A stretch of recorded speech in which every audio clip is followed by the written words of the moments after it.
ജീരകക്കഞ്ഞിയാണ് ഞാൻ വെക്കാൻ പോണത്.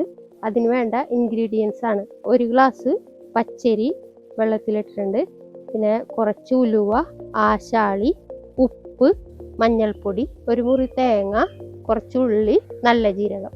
നമുക്ക് ജീരകക്കഞ്ഞിക്കുള്ള അരി വേവിച്ചെടുക്കാം. അതിനു വേണ്ടി കുക്കർ അടുപ്പത്ത് വെച്ച് കുറച്ച് വെള്ളം ഒഴിക്കണം. അതിലേക്ക് കഴുകി വൃത്തിയാക്കി വെച്ച അരി ഇട്ട് കൊടുക്കുക. അരിയിലേക്ക് നമുക്ക് ഉലുവ ചേർത്ത് കൊടുക്കണം. അതേപോലെ ഈ ആശാളി,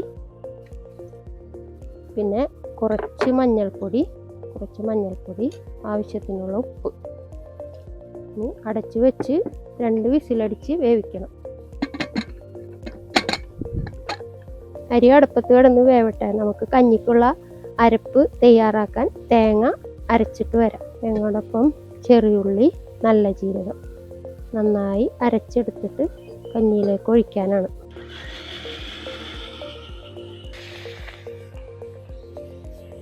രണ്ട് വിസിലടിച്ചിട്ടുണ്ട്. നമുക്ക് അടുപ്പ് ഓഫ് ചെയ്യാം. അരി വെന്തിട്ടുണ്ടാവും. പ്രഷറൊക്കെ പോയിട്ടുണ്ട്. കുക്കർ നമുക്ക് തുറന്ന് നോക്കാം.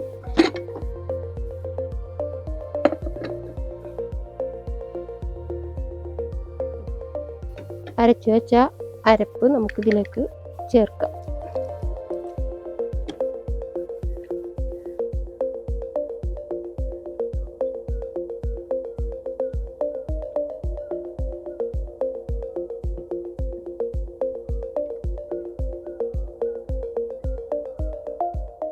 കഞ്ഞി ഇത്തിരി ലൂസാവാൻ വേണ്ടിയിട്ട് കുറച്ച് വെള്ളം ഞാനിതിൽ ചേർത്തിട്ടുണ്ട്.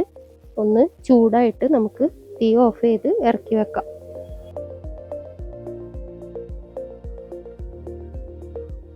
അങ്ങനെ നമുക്ക് ഔഷധ ഗുണമുള്ള ജീരകക്കഞ്ഞി റെഡി ആയിട്ടുണ്ട്.